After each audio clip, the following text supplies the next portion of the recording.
வாழ்க வையகம், வாழ்க வளமுடன். நான் கடைசியில் பேசுகிறேன் அப்படின்னு சொல்லிட்டேன். நானும் இதில் படத்தில் நடிச்சிருக்கேன், நான் பேசுகிறதுக்கு என்ன இருக்குது, எல்லோரும் பேசிட்டோம் அப்படின்னேன். ஆனால் கடைசியில் ரெண்டாவது என்னை கூப்பிட்டு விட்டாங்க. ஸோ பத்திரிகையாளர் நண்பர்கள் மற்றும் வந்திருக்க நண்பர்கள் எல்லாத்துக்கும் என்னுடைய பணிவான வணக்கம். உலக சமுதாய சேவா சங்கத்தின்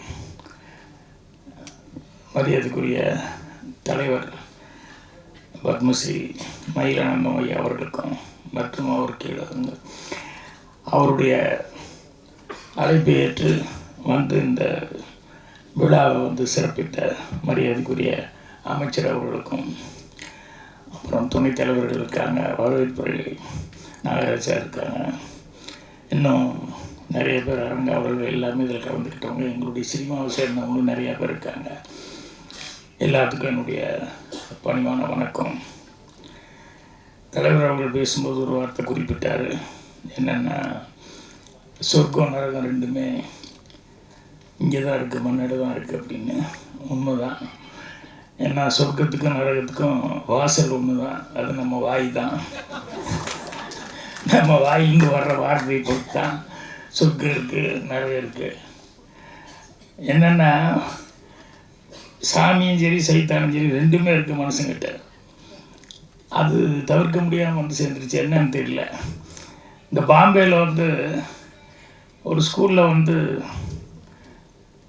அந்த காம்பவுண்ட் ரோட்டு மேலே இருந்ததுனால வர்றவங்க வரவங்கெல்லாம் போகிறான், சிறுநீர் கழிச்சு அது ரொம்ப ஒரு மாதிரியாக அந்த பள்ளி தலைமை ஆசிரியர்கள் எல்லாம் பார்த்து என்னடா இது எப்போ பாரு இப்படி பண்ணிகிட்டு இருக்காங்களே, இது இப்போ நிறுத்துறதுங்கும் போது திடீர்னு அவருக்கு ஒரு நல்ல ஒரு நாள் ஒரு தாட் வந்தது. என்னென்னா, எங்கே பார்த்தாலும் அந்த ஊரில் விநாயகர் சதுர்த்தினா பிரம்மாண்டமாக கொண்டாடுறாங்க, வேறு முஸ்லீம் பண்டிகைனாலும் பிரம்மாண்டமாக கொண்டாடுறாங்க, இஸ்லாமிய இது ஜீசஸ்க்கு அதுக்கும் வந்து எல்லாம் கொண்டாடுறாங்க. ஸோ எல்லோரும் இவ்வளோ பக்தி பிரவசமாக இருக்கிறதுனால அந்த காம்பவுண்டில் போகிறான் விநாயகர் இது விட்டு, அப்புறம் வந்து இஸ்லாமிய இது வந்து அந்த இதை வந்து வரைஞ்சிரு, அப்புறம் கிறிஸ்துவர் இது தேவாலயம் வரைஞ்சிரு அப்படின்னா என்ன எப்படி இருந்தால் இதை சேர்ந்தவங்க தான் இருக்காங்க, அதனால் கண்டிப்பாக இதை பார்த்துன்னு எல்லாத்துக்குமே ஒரு பயம் வந்துடும், டக்குன்னு போய் இது பண்ண மாட்டான். அப்படின்னா ஒரே நாள் தான், அடுத்த நாள் மறுபடியும் பூரா ஈரம் பண்ணி வச்சுட்டாங்க.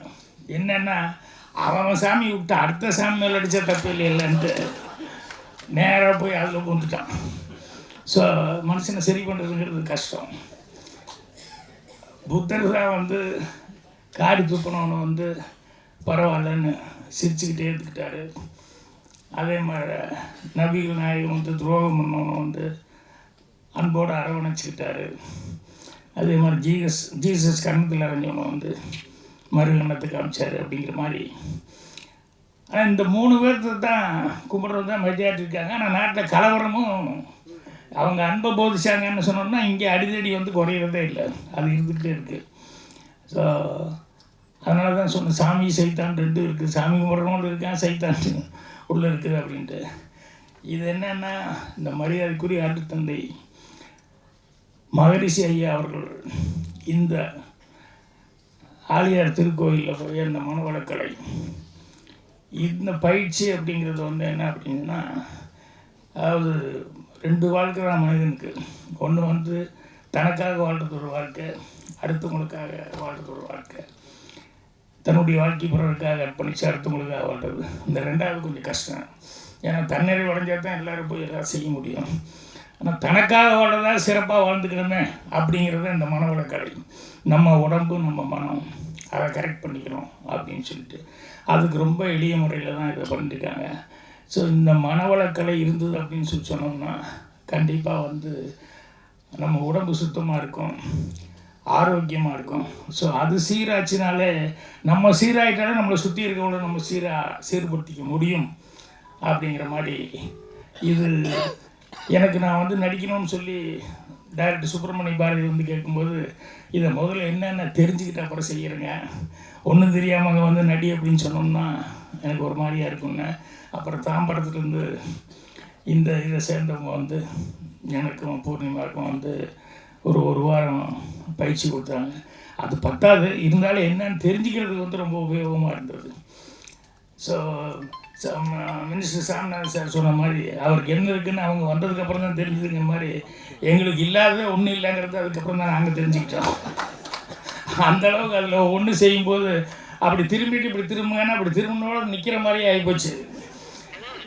என்ன உடம்புல வந்து சின்னது தான் செய்ய அப்படின்னு சொன்னால் கூட நம்ம உடம்பு அதுக்கு கட்டுப்படலை.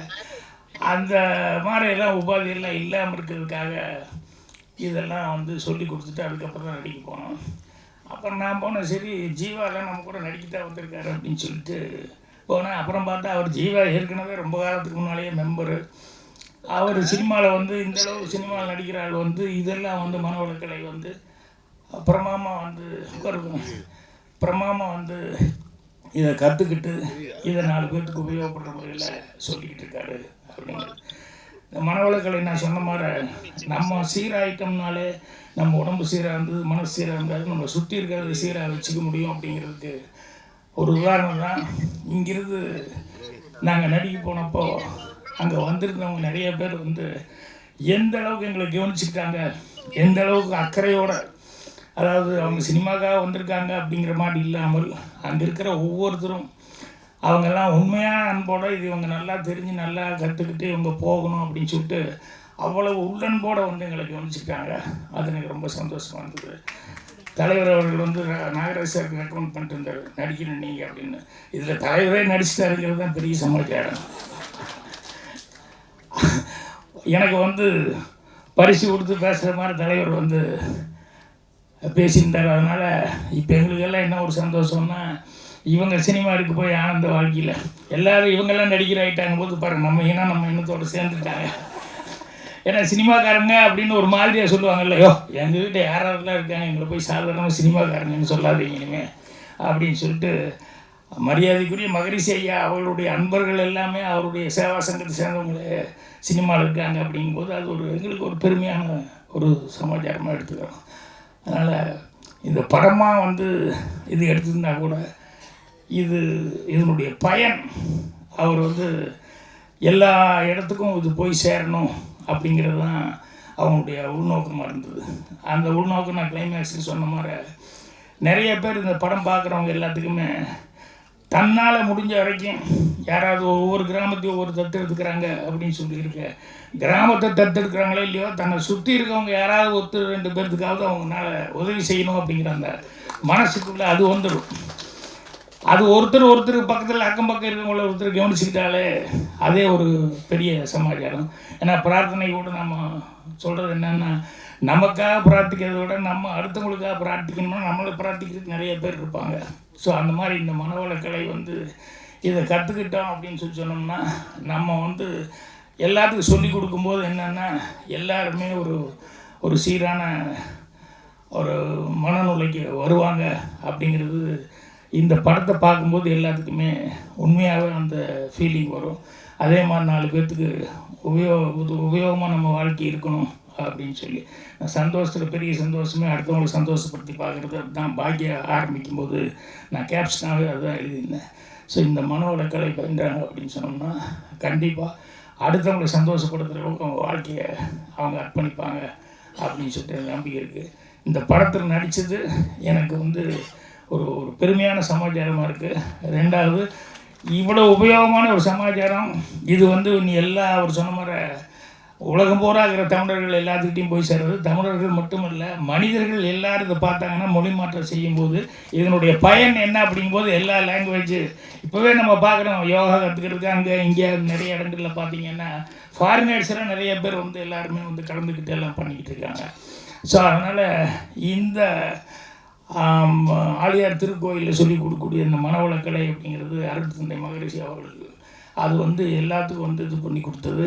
உலகம் பூரா போய் சேர்ந்து எல்லோரும் பயனடையும் அப்படி சொல்லி கேட்டுக்கிறேன். மீண்டும் ஒரு முறை வந்திருக்கவங்க எல்லாத்துக்கும் என்னுடைய பணிவான வணக்கம் தெரிவிச்சுக்கிறேன். நன்றி, வணக்கம்.